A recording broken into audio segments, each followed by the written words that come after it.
Un caso de justicia por mano propia cometida por moteros en las calles de Bogotá ha estremecido nuevamente a la sociedad y caldea el debate sobre los crímenes que se dan en escenarios en los que se requieren más policías e impera un ambiente de inseguridad y de laxitud de la justicia penal. Hablamos con el exsecretario de Seguridad Hugo Acero y con el exsubsecretario Andrés Nieto acerca de las políticas que tiene una ciudad como Bogotá para intentar frenar estos hechos, pero también con el abogado especialista Óscar Sierra sobre los alcances y las falencias que puede haber en el sistema penal para frenar a los que se toman la justicia en las ciudades. Hoy es jueves 13 de noviembre, mi nombre es Carlos Solano y este es el Café de hoy del Tiempo.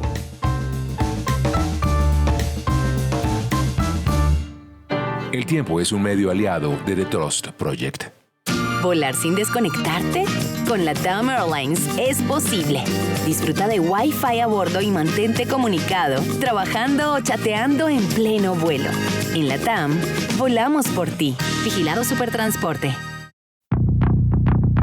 Primero, actualización de noticias de las últimas horas. Las autoridades decidieron enviar a prisión a Juan Carlos Suárez, el primer implicado en el asesinato de Jaime Esteban Moreno, el estudiante de la Universidad de los Andes en Bogotá, en aquella noche fatídica de fiesta de Halloween, que ha sido noticia durante estas semanas. La decisión fue de la jueza 67 de control de garantías como medida preventiva, enviar a prisión a Juan Carlos Suárez Ortiz por su presunta vinculación en el asesinato.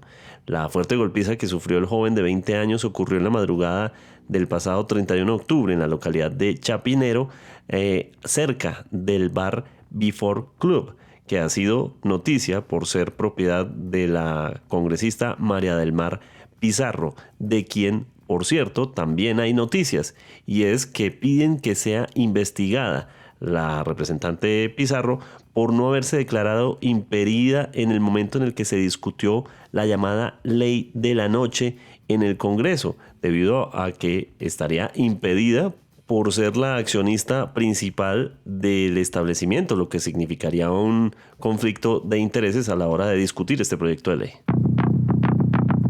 Este miércoles se conoció la muerte del segundo hombre que resultó lesionado tras la explosión registrada en la noche del martes en el puente que conecta al barrio Tintal con Patio Bonito en el centro comercial Tintal Plaza, también en Kennedy, misma localidad en donde se produce nuestro tema principal. Por orden de Donald Trump, Estados Unidos negará residencia a extranjeros con problemas de salud como asma y obesidad. La nueva directriz emitida por el presidente establece una nueva barrera para los migrantes y se convierte además en una carga pública para el sistema. La directriz fue enviada a funcionarios de embajadas y consulados en todo el planeta y deja claridad que esto significará revisiones de salud para los solicitantes de la visa de inmigrante que si bien ya se viene haciendo desde hace décadas, pues significa ahora que instruye específicamente que se debe considerar la salud del solicitante según la orden citada por el Departamento de Estado. La razón de la nueva directriz, según indica la información, es que todas estas afecciones pueden requerir atención médica costosa y prolongada en territorio estadounidense.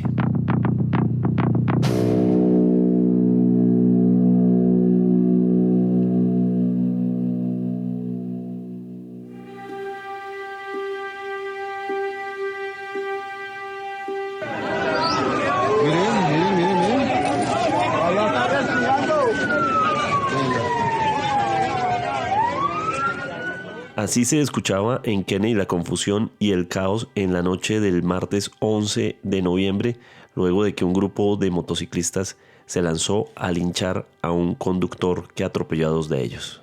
Esto es lo que explicó el alcalde Carlos Fernando Galán al dar un parte en torno a los hechos. Lamentar profundamente lo que ocurrió en Kennedy, rechazar que se acuda a justicia por mano propia. Eso no se puede permitir en Bogotá. En Bogotá no pueden ocurrir linchamientos, no podemos permitir que eso pase en Bogotá. todavía está en investigación lo que ocurrió concretamente. Me refiero a que hay la versión de que esta persona atropelló, efectivamente, hay imágenes inclusive algunos motociclistas.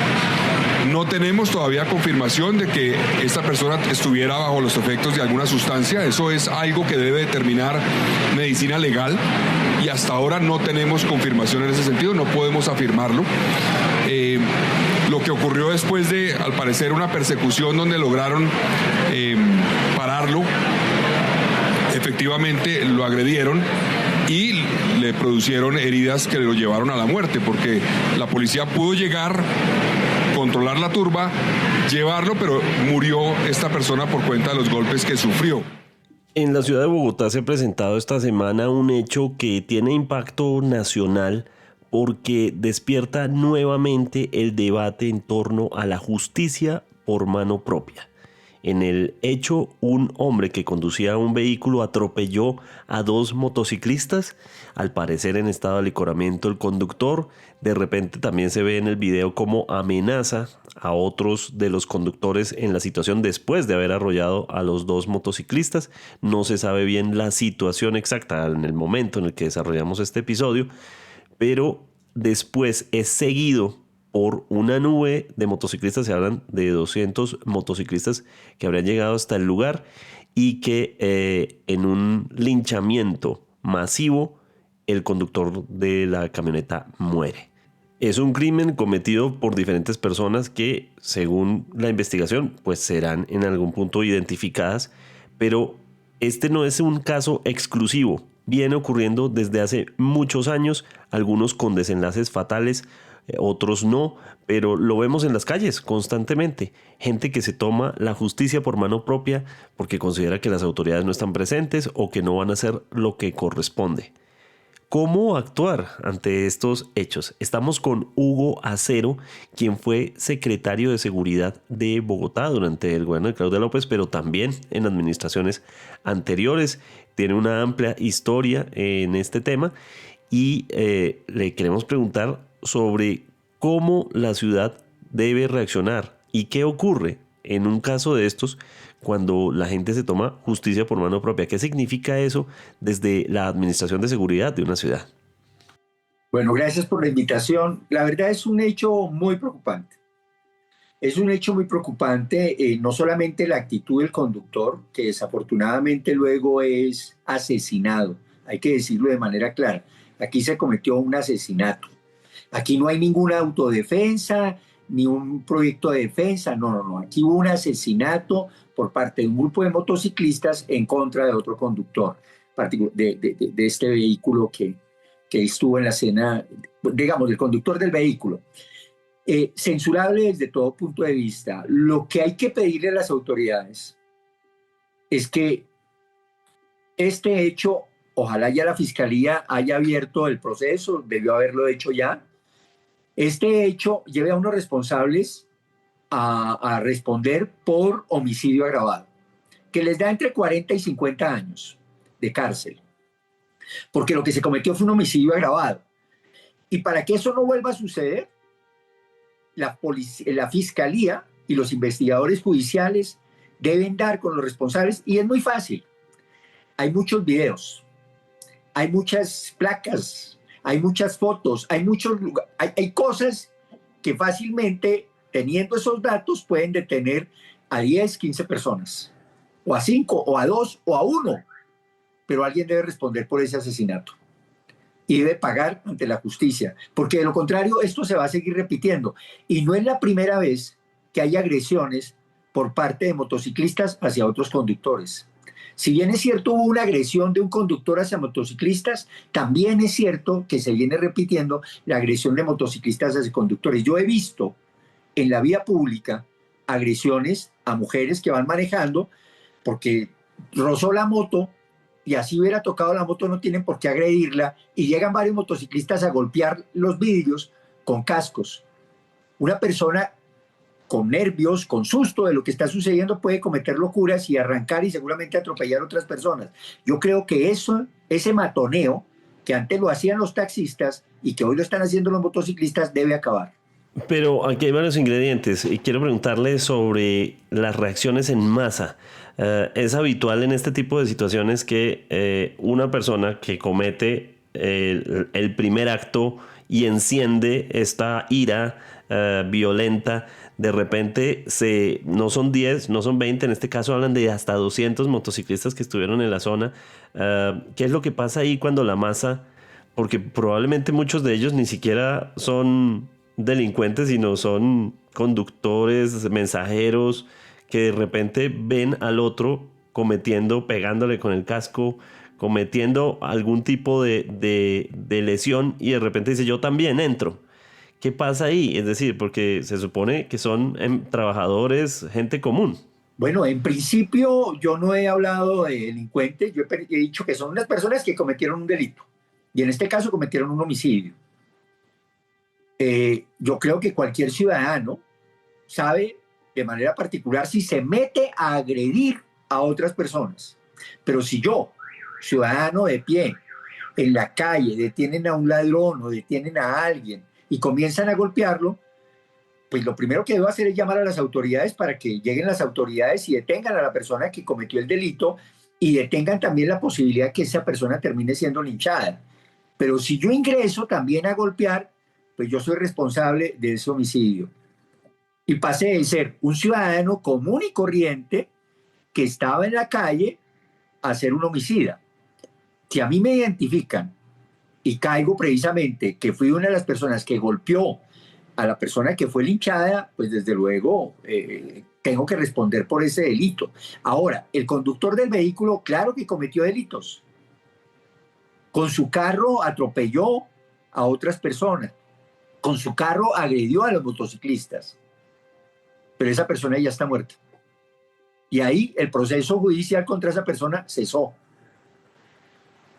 ¿Qué proceso inicia? En contra de las personas que cometieron el homicidio. De todos modos, lo que suele decirse y lo ha dicho cada administración es no tenemos policías suficientes. Es decir, usted dice hay que llamar a las autoridades, pero seguramente el vecino, el señor de la esquina, la señora dice, no, pues es que yo no sé, primero ni sé a dónde llamar y segundo, si llamo no llega nadie o se demoran mucho o no creo, porque también puede haber eso, ¿no? No creo en las autoridades. Ahí hay que hacer porque cada alcalde se ha quejado. Ninguna de esas razones justifica asesinar a otra persona. Ninguna. Que faltan policías y yo maté al ladrón. No, pues es un héroe. No, señor, es un homicida. Y si la cosa no termina en asesinato, perdón, es que me gusta poner varios casos hipotéticos, ojalá ninguno terminara en asesinato. Digamos que cogen al ladrón y lo amarran a un poste, que es lo que suele pasar en muchos barrios, y hay lesiones, pero esperan a que lleguen las autoridades. Ahí, ¿cómo opera el sistema? No, puede ser también investigado por agresión, por lesiones personales, no propiamente por homicidio. Pero es que no, ninguna persona ni las autoridades pueden golpear a otra persona si haya cometido un delito desde el momento en que, por ejemplo, en el caso de las autoridades, el momento en que llega la autoridad, lo detiene, lo somete, si es posible hace uso de la fuerza para someter a esta persona, lo detiene y desde el momento en que lo detiene lo comienza a proteger, lo tiene que proteger. De acuerdo, uno los ve en esas situaciones, suele haber algunos que dicen, aquí lo tenemos, pero lo protegen. ¿Eso es lo correcto entonces en esa situación? Claro, pues ese es el policía bien formado, es el policía que desde luego hace uso legítimo de la fuerza cuando corresponde, pero cuando no es necesario y ya tiene el delincuente detenido, pues lo que debe hacer es protegerlo y entregarlo a la justicia. No se lo puede entregar a otras personas, ni el policía aplicar justicia por mano propia. No, eso es ilegal. El ciudadano no sabe cómo reaccionar. Yo no sabría qué hacer si yo estuviera frente a un delincuente y lo tengo ahí y hay otros 10 que le quieren pegar. Como ciudadano, ¿yo qué debería hacer? Hay ciudadanos que se interponen. Hay ciudadanos que se interponen y dicen, no lo golpeen, no más, ya pare, esperemos que llegue la policía y intervienen. Claro, también ese es un riesgo, pero creo que la responsabilidad que tenemos como ciudadanos, desde luego, es apoyar a las autoridades y no tenemos nosotros ninguna potestad para hacer uso de fuerza, a no ser en propia defensa. Pero lo que sucedió con ese conductor no fue defensa. Fue una agresión. Ahí no hubo defensa. ¿No entra a jugar ahí una sensación de frustración? Hace apenas unos días, un incidente muy grave en el que un conductor en estado de ebriedad atropelló a 11 personas, una adolescente falleció días después y otro menor de edad permanece en estado muy grave. Pero todo esto sumado, puede sembrar una sensación de que la ciudad y la sociedad se siente como acosada ante la inseguridad, ante la violencia, ante las frustraciones. Sí, sí, digamos, hay desconfianza en la justicia, hay gente que ahí sí utiliza la justicia por mano propia, pero como digo, termina cometiendo un delito cuando utiliza justicia por mano propia, porque no cree en las autoridades. Termina golpeando a los delincuentes porque no cree en las autoridades. Termina quemándole la moto, quemándole el vehículo a los delincuentes porque no cree en las autoridades. Pero esas acciones posteriores son un delito y también deben ser juzgados. Porque de lo contrario pueden suceder muchos casos y eso se vuelve completamente incontrolable y mucha violencia en manos de los particulares. Pues de eso nacieron los paramilitares, no nos digamos mentiras. La gente dice, no, es que aquí no llega la fuerza pública, es que aquí no llega la justicia, entonces nosotros nos vamos a armar y vamos a matar a esos delincuentes. Claro, creando un mal mayor. Desde una Secretaría de Seguridad, ¿cómo se atendía esto? En su momento, ¿cómo le tocó a usted cuando le tocó esto? Es decir, ¿qué tanto ocurría esto en una administración? Pues la verdad es que esos son hechos que tú mismo decías al comienzo, se han repetido a lo largo de la historia, pero la única manera es que realmente las autoridades actúen. Y de lo que se trata es de trabajar en equipo. Yo duré 9 años como subsecretario de Seguridad durante 3 administraciones, Mocus, Peñalosa Mocus, y logramos una reducción importante de la violencia homicida y de las lesiones, inclusive de los muertos en accidentes de tránsito, porque ese es otro problema de salud pública grande que tienen los motociclistas y los parrilleros. Y era autoridad. Si algo enseñó Mocus, si algo enseñó Enrique Peñalosa durante esas administraciones es que aplicábamos la autoridad.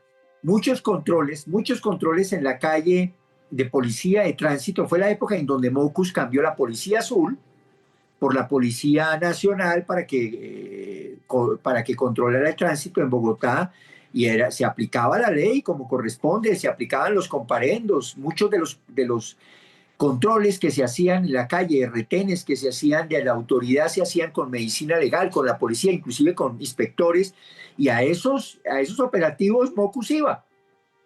El alcalde de Bogotá estaba ahí en la calle trabajando con la policía. Es que yo sí creo que hay que dar ejemplo. Claro, uno no logra controlar una ciudad de 8 millones de habitantes, pero lo que sí puede mostrar es que está aplicando la autoridad como corresponde en la calle. Yo creo que ese es un esfuerzo que hay que hacer. Se me desprenden 2 preguntas ahí. Una, Mocus fue el símbolo de lo pedagógico, de llevar a una sociedad que pensara sobre sí misma, sobre la violencia, sobre, en fin, tantas cosas, las infracciones en el espacio público. Pero por el otro lado también está el llamado a esto, ¿la solución es más policía? Sí se pudiera, pero tengo que desilusionarlo si no creo que vaya a haber más policía en los próximos años en Bogotá. Bogotá no tiene, ni siquiera llega a 16.000 policías. Y el gobierno nacional no le va a entregar más policías a Bogotá, eso está cantado, pues. Entonces va a ser muy difícil que se aumente la policía. Pero de manera particular, lo que Mocus nos enseñó es que el tema de cultura ciudadana, la gente cree que es por las buenas, únicamente. No, se trabajaba los 3 sistemas regulatorios, tratando de convencer a cada uno de los ciudadanos en su conciencia que se comportara bien. Y eso lo hacíamos en el espacio público, y eso lo hacía Mocus en el espacio público. Pero también recibía el apoyo de la comunidad, en donde la comunidad sancionaba a las personas que con un comportamiento, sea verbal o con muecas o con lo que fuera, sancionaba a quienes infringieran la norma. Pero en ese mismo instante, si no servía a convencer a alguien, ni la presión social, pues aparecía la gente de tránsito o la policía e imponía la norma sin negociación. No se negocia, no se vende, no se corrompe. Se aplicaba el comparendo, se detenía a la persona, todo. Yo creo que Mocún realmente fue con cultura ciudadana, zanahoria y garrote. Esto no fue solamente zanahoria. Esto no fue solamente formación, que el desarrollo pedagógico, la formación, fue mucho de eso, pero también fue mucho garrote. Y yo creo que las dos cosas hay que aplicarlas. Hay mucha gente que hoy se estará preguntando, oiga, ¿qué debo hacer entonces en la próxima situación cuando se me cruce? Y nos pasa a todos, ¿no? Es que como que nos pasa a todos en la ciudad. El que va caminando por ahí, se le cruza un ladrón o lo intentan robar al vecino que quiere proteger a una mujer que probablemente la están acosando. Listo, está el teléfono a llamar a las autoridades, pero en ese momento, cuando no hay un policía cerca, cuando las cosas ocurren en 5 minutos, ¿qué diría usted desde su experiencia que debería ser un ciudadano? Pues a mí me ha pasado. Me ha pasado. A mí me ha pasado en la calle y tiene que uno, con la palabra, tratar de controlar las cosas. Están golpeando a una mujer, están acosando a una mujer, porque eso sucede. Recuerdo también una vez que iban a robar a una persona y yo me bajé del carro. O sea, yo no sé, yo no soy valiente, o sea, quiero decirle, o sea, sí, pero mi primera reacción fue esa. Pitar, bajarme del carro y pues el tipo se retiró y de lejos me decía, ¿qué? Yo le decía, ¿qué? Pues yo, pues no, que, por dicho, no lo iba a enfrentar y logré disuadirlo, pero conté con algo más. Es que hubo otra gente que se sumó, o sea, no estaba solo. Otra gente que se sumó bueno, ¿qué? Pues no detuvimos al delincuente, la verdad en ese momento no detuvimos, pero logramos que a una persona no la robaran en ese momento, a una mujer. Entonces yo creo que la solidaridad la hemos perdido, pero hay otro más que el tema de solidaridad. Hombre, hemos perdido mucho capital social, o sea, hemos perdido mucha organización comunitaria. La gente en los barrios se siente insegura porque tampoco hay solidaridad en el barrio, porque la gente no se conoce, porque la gente no está actuando en conjunto. Y actuar en conjunto supone, desde luego, una organización, un capital social ahí en el barrio, en la cuadra, que permite que yo tenga un apoyo de los vecinos y que al mismo tiempo yo también sea un apoyo de los vecinos.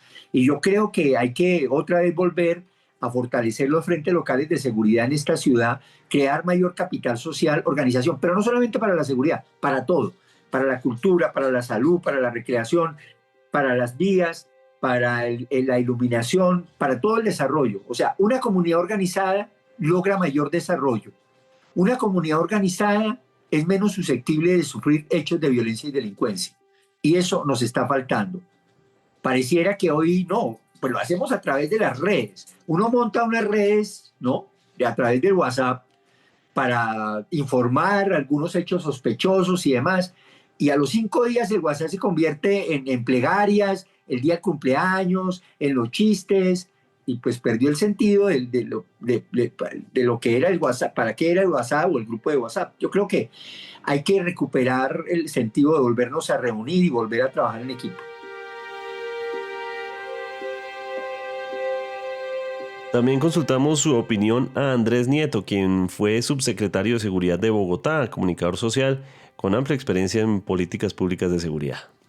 ¿Cómo entender este hecho que enluta a Bogotá?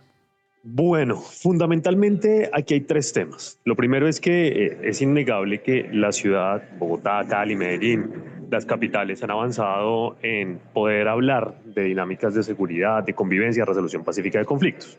Sin embargo, también las ciudades en estos temas de criminalidad, de delincuencia, hacen que las personas estén en constante alerta, estén en constante miedo. Y eso lleva a que la ciudadanía siempre esté a la defensiva.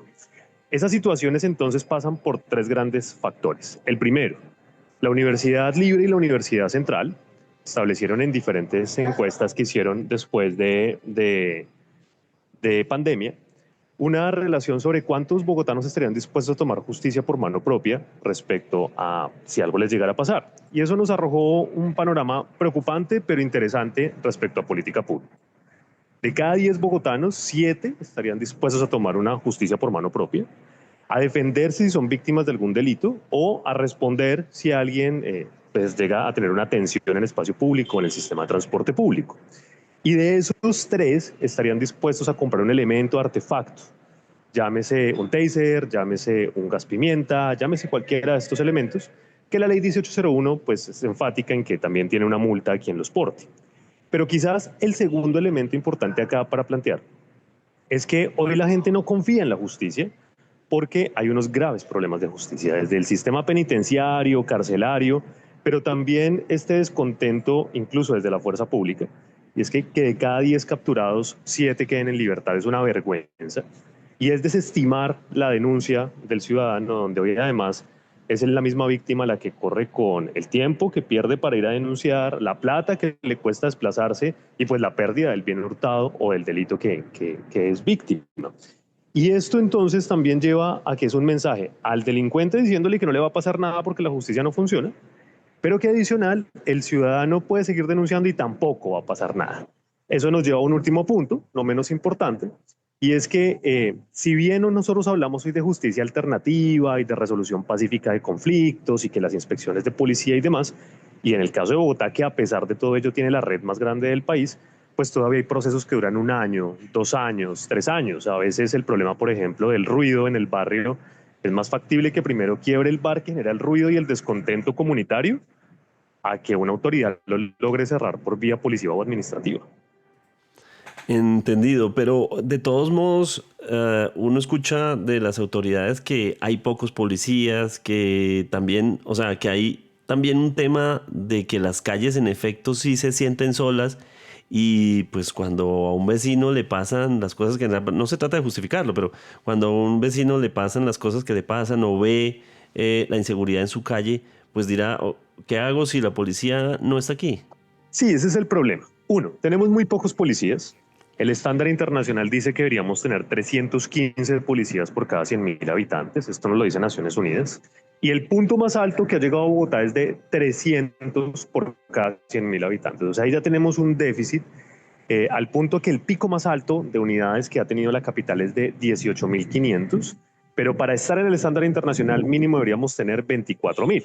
Ahora, los pocos policías que tenemos, porque los dividimos en 3 turnos, se desgastan en temas que no son de crimen.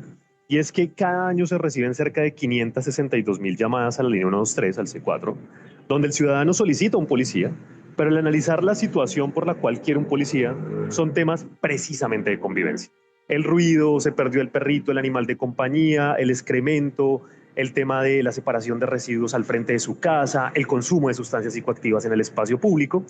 Y el principal problema de esto, y que lo intentamos en su momento, era descargar a la fuerza pública de estos temas. Y es que no se trata de echarle la culpa a la gente, ni mucho menos, sino que, por ejemplo, en esas llamadas del 123 uno diría, bueno, y si la policía no me tiene que solucionar, ¿quién me soluciona desde la administración, desde el Estado? Y eso es lo que no se le ha dicho con claridad a la ciudadanía. Si tengo un problema del ruido o el árbol que se va a caer o cuando se va la luz en el barrio, pues no hay que llamar a la policía, pero ¿a quién llamamos? Esos procesos de cultura ciudadana van no solo en el ámbito de los mismos, sino en cómo le damos las herramientas a la gente, a la ciudadanía, para que tenga la posibilidad de resolver sus conflictos, que sepa a quién acudir y que cuando acuda a esas instancias sean rápidas, sean efectivas, funcionen.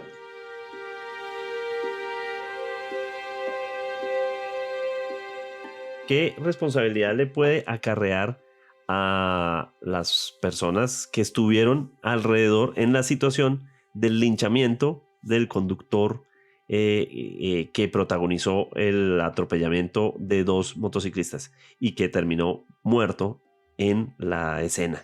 Estamos con Óscar Sierra, abogado penalista y docente con especialización en Derecho Penal. Bienvenido. Carlos, gracias por el espacio. Valeria, muy amable también por la invitación. Bueno, usted acertadamente lo dice. Al parecer participaron 200 personas. Digamos, el primer paso, el primer filtro es que se logre individualizar de esas cuántas en efecto participaron y tuvieron una relación causal para la producción del resultado muerte. Es decir, hay que hacer un ejercicio, un filtro, para saber quiénes participaron y quiénes no. Pero lo más importante aquí, Carlos y Valeria, es identificar claramente que este es el típico caso, el típico ejemplo de justicia por propia mano. Y entonces vendrá la discusión, porque para el grueso de la población este tipo de comportamientos es penalmente relevante o no lo es. Y aquí la discusión, digamos, se zanja una fórmula muy sencilla, y es que las personas que tomaron justicia por propia mano responden sin lugar a dudas por la comisión de un delito de homicidio doloso y agravado. Es decir, se exponen unas de las penas más altas del Código Penal. Así sea, como lo conocemos por los medios de comunicación, un evento de justicia por propia mano que para nada es a espaldas del derecho penal. Es decir, este tipo de comportamientos lo recoge el Código Penal y, como les acabo de anunciar, en resumen, se llama de forma sencilla homicidio doloso agravado. ¿Y eso cuánto podría acarrearles? Uy, periodista, es de las penas más altas que trae nuestro Código Penal y puede partir de 33 años hasta 50. Dependiendo los cuartos y la dosificación, y dependiendo si eventualmente estas personas terminan anormalmente el proceso, por ejemplo, por una aceptación de cargos o por un preacuerdo, pero en términos generales podemos decir que es una pena demasiado alta. Este tipo de homicidio, lo hablamos ahora hace un rato, las personas que lo protagonizan no fueron ese día a asesinar a alguien, es decir, estaban en la calle, estaban en una situación, y de repente, por el hecho que sea, y esto no se trata de justificarlo de ninguna manera, pero por el hecho que sea, alguien que estaba ahí en la calle termina asesinando a otra persona. Y probablemente el detonante es una ira inmensa que aumenta en segundos. Eso no reduce de ninguna forma la culpabilidad penalmente. Periodista, usted toca un punto muy importante y es lo que en derecho penal se conoce como la ira del intenso dolor. Pero aquí la pregunta que subyace y que todos tenemos conocimiento, por lo menos por los medios de comunicación, es: ¿en esa persona individualmente considerada está en ese momento anímico en el estado de ira e intenso dolor? Es decir, ¿es una afectación directa contra él o es una afectación más de un grupo que se decide unilateralmente por el linchamiento? Porque los eventos de ira, desde luego que están reconocidos en el Código Penal, pero la pregunta aquí es, y el reto que tiene la Fiscalía es determinar, ¿ese estado de ira en ese momento psicológico del individuo estaba presente o era más bien una actitud de linchamiento colectivo para esta persona?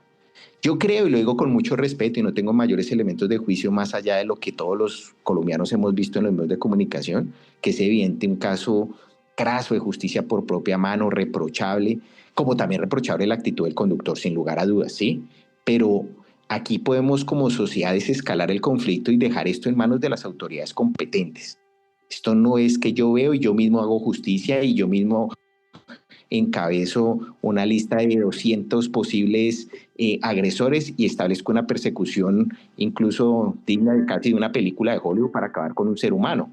Entonces, aquí hay que distinguir claramente estos eventos. De acuerdo, esta muerte se produce no en el lugar propiamente de los hechos, sino en otro lugar a donde lo persiguen. Quienes están alrededor, porque seguramente los 200 no son los perpetradores, ahí habrá muchos que estaban de testigos, otros que incluso probablemente hayan intentado detener la situación.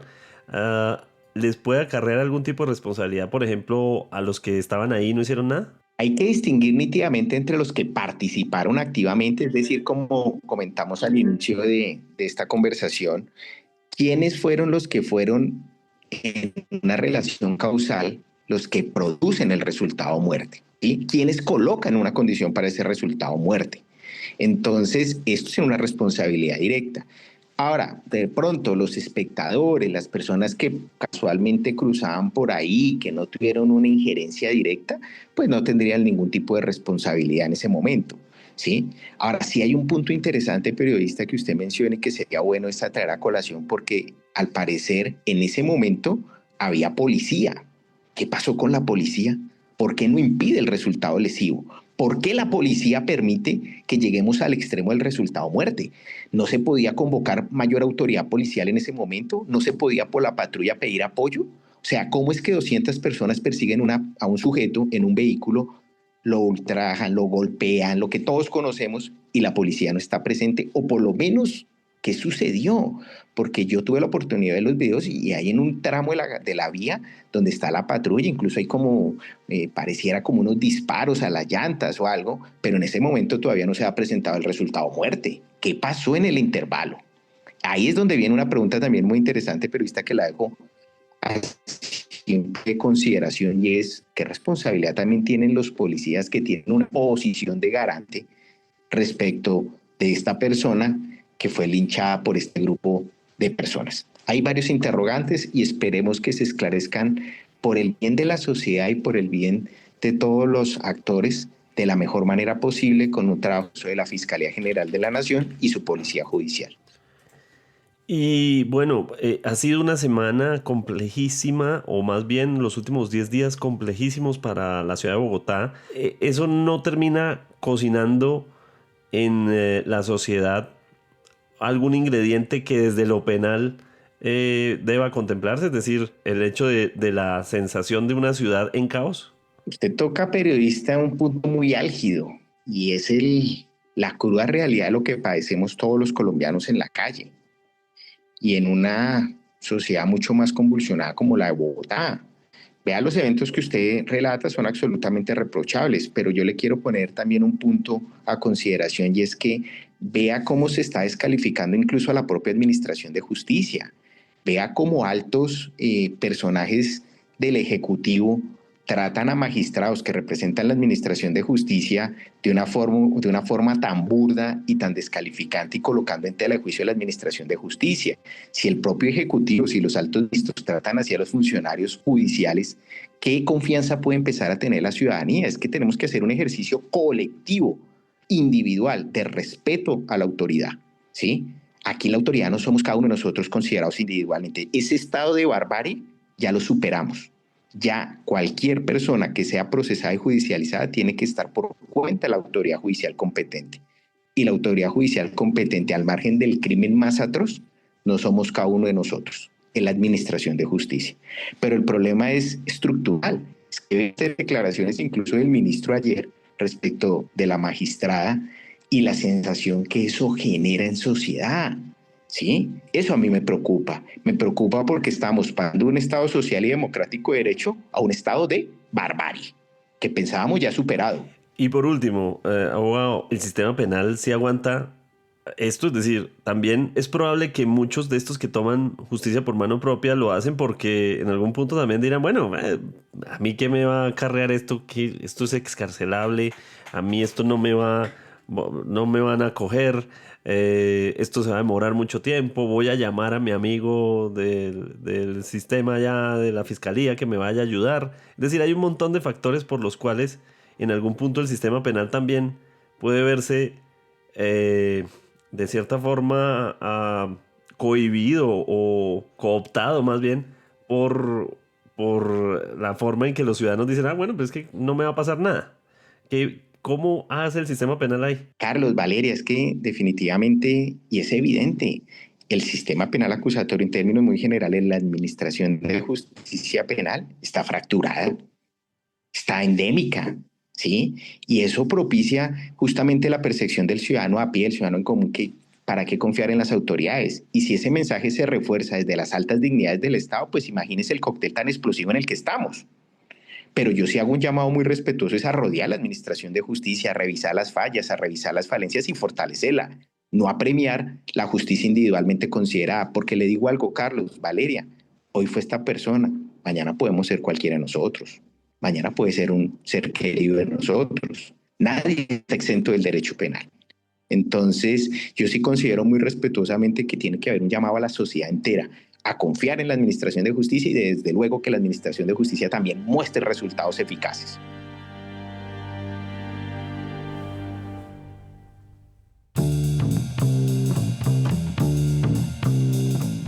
Gracias por acompañarnos en el café de hoy. Suscríbase en todas las plataformas de podcast y en el canal de YouTube de El Tiempo. Nos encuentran también en Instagram y en X como @podcasteltiempo. Además, si quieres recibir a través de WhatsApp la notificación de cada nuevo episodio, siga el enlace que se encuentra en la descripción o envíenos un mensaje con la palabra suscripción al teléfono 320-300-5327 y haga parte de la comunidad de El Café de Hoy. Este episodio fue producido por Valeria Torres. Mi nombre es Carlos Solá. Podcast El Tiempo.